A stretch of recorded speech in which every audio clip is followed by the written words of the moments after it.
Attention, attention, all project management professionals. Are you tired of feeling like a fake PMP? Do you struggle to apply your certification knowledge in real life project management situations? Well, if you're nodding like I am, then you found the right place, you found the right episode, because in today's episode, this is a must watch because today we're going to unpack real life strategies to avoid being a paper PMP. We're exposing the harsh truth, unfortunately and fortunately, of what it really takes to be a rock star in project management. If you mind if I share a story with you, family, I made an episode back in November. I think it was November 6th, 2023, around the whole aspect of how the PMP, there's people out there, including myself, that once someone got their PMP, they didn't do anything more with the information. They just got their PMP and then they go on an interview and the interviewer is asking them all sorts of questions, and then the next thing you know, they don't get the job and they're shocked and surprised. Well, it's because you didn't use real life or real world things. A lot of times people that get their PMP, they're so excited about the studying process that they went through, the pain, the struggle. Trust me, I've been there. And then to only know that you got your PMP and you can't even get a job opportunity.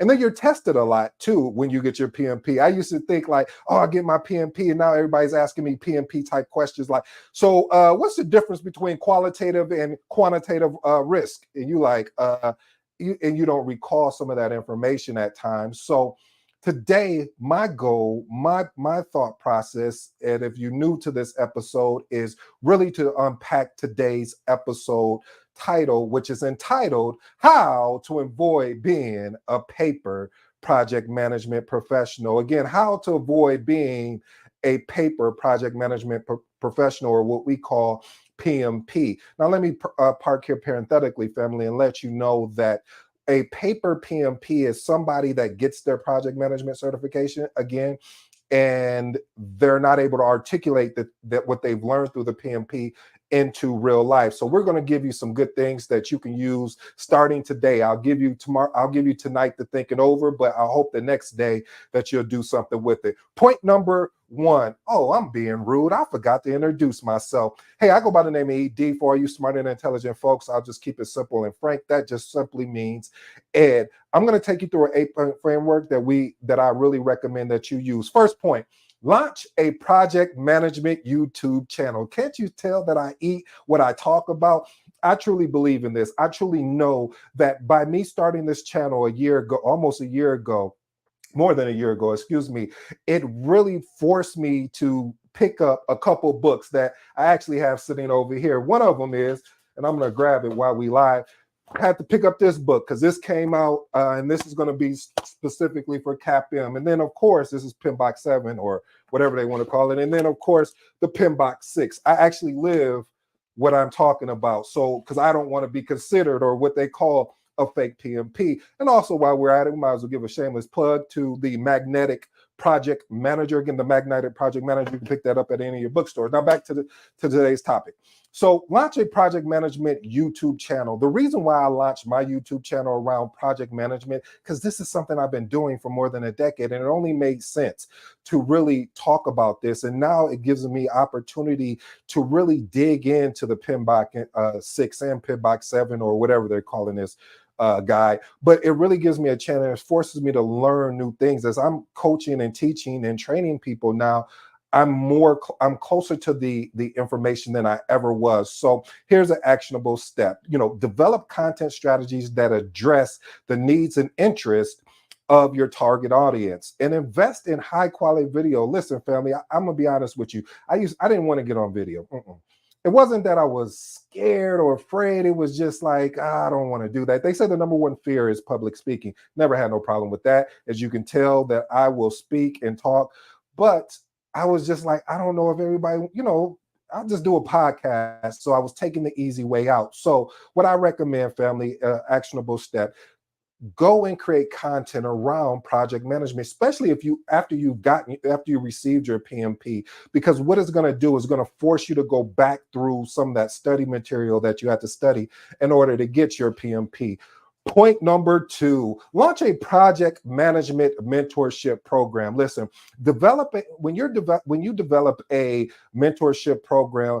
This will give you opportunity to pair your experience with more like a junior project manager, and you can give guidance, because a lot of things that you may experience as a project manager, a junior project manager may not experience, and vice versa. So you can actually learn from a junior project manager. I always feel you can learn from anybody, but again, this will give you an opportunity. So again, we want to give you some actionable steps. First thing is define the goal, the structure, metrics for the mentorship program. Make sure those three keys are there. Again, goal, structure, as well as metrics. And also recruit other mentors and mentees from diverse actual backgrounds. Let's move on to point number three. But before we go on to point number three, I want to let you know, family, we will be having what we're calling PMO Week. What is PMO Week? Well, PMO Week is because you follow me, because you've given me opportunity to really do the thing that I love, that I hope you fall in love with, called project management. I want to do something special for you, if you don't mind. I would love the opportunity to talk about my new book called The Magnetic PMO. And in this book, I wanted to maybe do a chapter or two. We'll see how it goes, about some of my recommendations that I've learned over my decade of being in this thing called project management that I know will be useful to somebody. And at the end, we'll see what happens, but we'll play it by ear, because we use agility over here. So we'll see what happens. Well, okay, let's get on to point number three. Point number three, create a project management escape room. I don't know why I'm doing this, but I just believe in it so much. Design an escape room experience. I don't know if you've ever done an escape room virtually or on site. It is one of the most exhilarating things that I've experienced, because you're in a group and you're having to solve problems, you're having to collaborate. So there is no, here, we're going to go over here and isolate myself from the rest of the group. No, no, no, no. The team has to work together, because somebody might be able to point out something that you missed. And this is it's an essence of project management. We always talk about stakeholder management. I'm relating it back to the PMBOK. Stakeholder management. When we talk about stakeholder management, it's so important to have good stakeholder management. So I recommend, as an actionable step, develop a storyline, puzzles, clues, anything of that nature, and blend in some of the project management concepts and best practices, and collaborate potentially with an escape room designer to create an immersive and engaging experience. Now, again, this is going to cost you something, but it still may be worth it for you as you're developing yourself as not being a paper PMP. Point number four, develop a project management podcast. What is that, ED? We know what a podcast is, but let's talk about the project management aspect. I believe in creating a podcast that really truly introduce the project management concept, but making it fun and engaging. As you can see here, I'm always smiling. I'm always excited. You're like, what is this guy thinking? Life.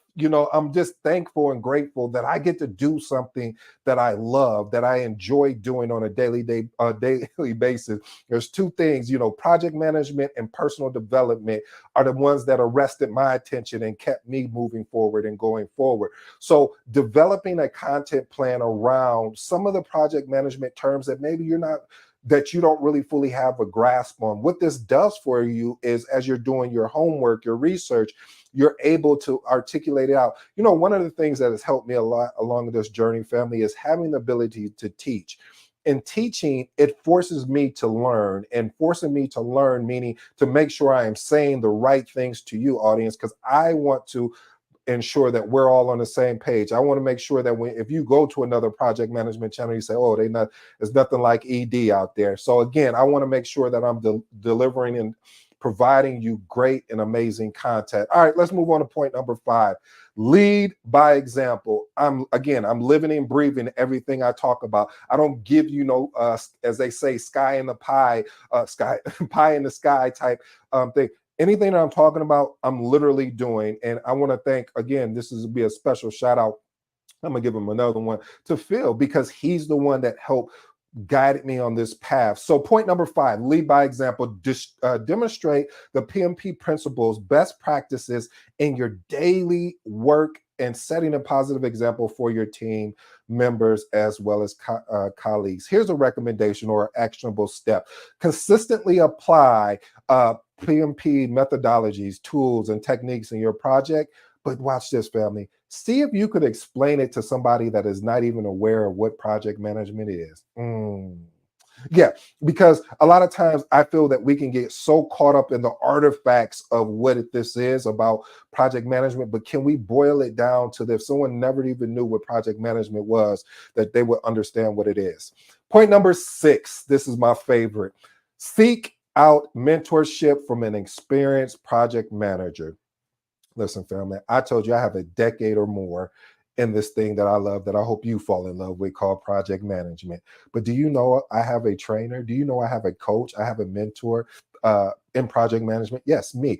The reason why, family, I have this is because of the fact that I realize that there are certain things that I do not know, and I've been in this game for a while. There's certain things that I want to be able to keep my knowledge fresh. I want to keep learning what is new. Okay, now we're using AI to build schedules, or now we're using AI to build a WBS. But still, what is the why behind of why? So again, if for me, I want to continuously improve. I want to continuously grow. So shout out to my mentor, my coach, trainer, Phil.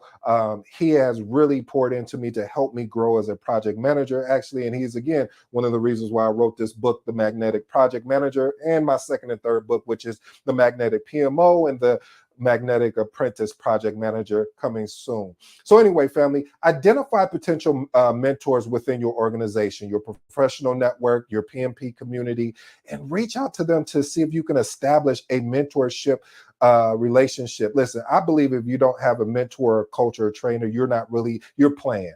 Mhm. You're playing with your career. You're playing with, I really want to go to the next level. That's just me. It's subjective. You don't have to go along with it. But I really do believe that if you want to be exceptional, if you want to be great, if you want to be outstanding and amazing, that is going to be important. You know where I'm about to go next. It's going to be imperative that you do get a trainer or a coach and a mentor to help you, guide you through this path. Let's move on to point number 7.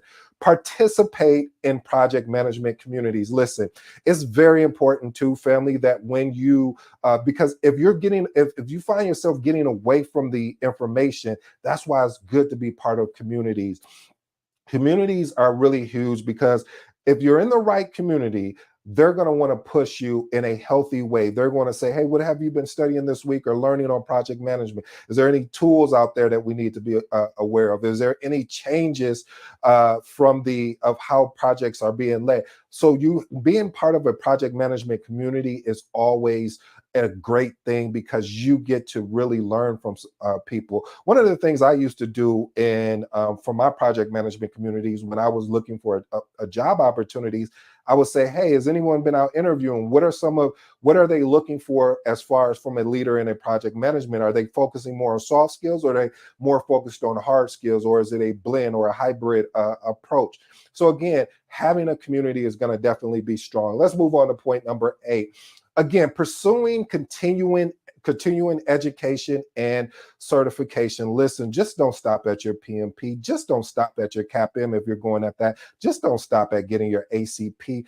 Find out other things. But wait, here's you know what I normally do at this one. Message. This is very important, family. Just don't get these certifications just to say I got these certifications and I can put them up on LinkedIn, or I can just put it up on my wall. That doesn't mean anything. You know, as my grandma would say, they don't mean a heap of beans. I still don't know what that means, Grandma, but I guess we'll make it work. What I'm trying to say to you, family, is even though you go ahead and receive these certifications or these continuing education opportunities, ensure and make sure that you are applying it. You know the motto here: there's no such thing as having knowledge if you don't apply it. So applied knowledge is better than just consuming information and doing anything and not doing anything with it. So I hope you do something with I'm sharing with you today. You know, I have one bonus for you, family, and then I'll leave it at that, and then we'll go through my closing remarks. Develop a strong management brand. If you're really in this thing that I love, that I hope you fall in love with, called project management, you want to develop a project management brand. We talked about YouTube. We talked about podcasts. Maybe you're more of a writer type. Create you a blog. Talk about being able to get your name out there. It's not even just for public standpoint. I want to share a real quick story with you. I remember one time, this was probably about 4 or 5 years ago, or maybe even later than that. I can't recall, because it's happened to me twice. Um, as I'm going through the interview, I meet with the hiring manager. One of the questions he asked me, "Am I published?" I was like, "Am I published? What does that have to do with this role?" I think you're going to talk. But after I answered the question, I was like, "No, I'm not published." And he was just like, "Okay." So at the end of the interview, I asked him, I said, "Why did you ask me?" I'm curious. I said, "Why did you even ask me about am I published or not? What does that have to do with what the whole interviewing process?" He was like, "Because I wanted to see how seriously you were taking your career, and if you were somebody that was committed or interested." I'll leave you with that thought. Let me give you my 3 closing remarks, family. First one: launch a project management YouTube channel. Again, I talked about having the ability to do your homework and research on case studies, on leadership, through video is going to really help improve you as a project manager, so they won't look at you as a paper PMP. Number 2, develop a project management podcast. As I stated before, if maybe you don't want to be on camera, okay, now you can take that opportunity and put it in a podcast that can really help and coach and teach the community. And my last and final one, which is my favorite, which I believe if you don't have, then I don't believe you're taking this thing that I love, that I hope you fall in love with, called project management, really, truly seriously, which is seek a mentorship from an experienced project manager, having the ability to know what they've been through, or as I remember Dan Kennedy sharing, saying, you want to be able to follow the pioneers that have arrows in their back already. Translation, that meaning that you'll be able to learn from those experienced project managers. Maybe you were thinking about taking a shortcut on the PMP, or you were thinking about, hey, I'm going to go after this particular role, but talking and speaking with a experienced project manager will give you a better insight of what you should be doing, not trying to tell you what to do, but giving you an outline and allowing yourself to choose from it. Family, I hope you really enjoyed today's episode. I go by the name of ED. I truly hope that you don't become a paper PMP, that you can learn from some of the mistakes that I've done myself and others surrounded me. Until next time, you know my motto, you know my slogan. I'm out.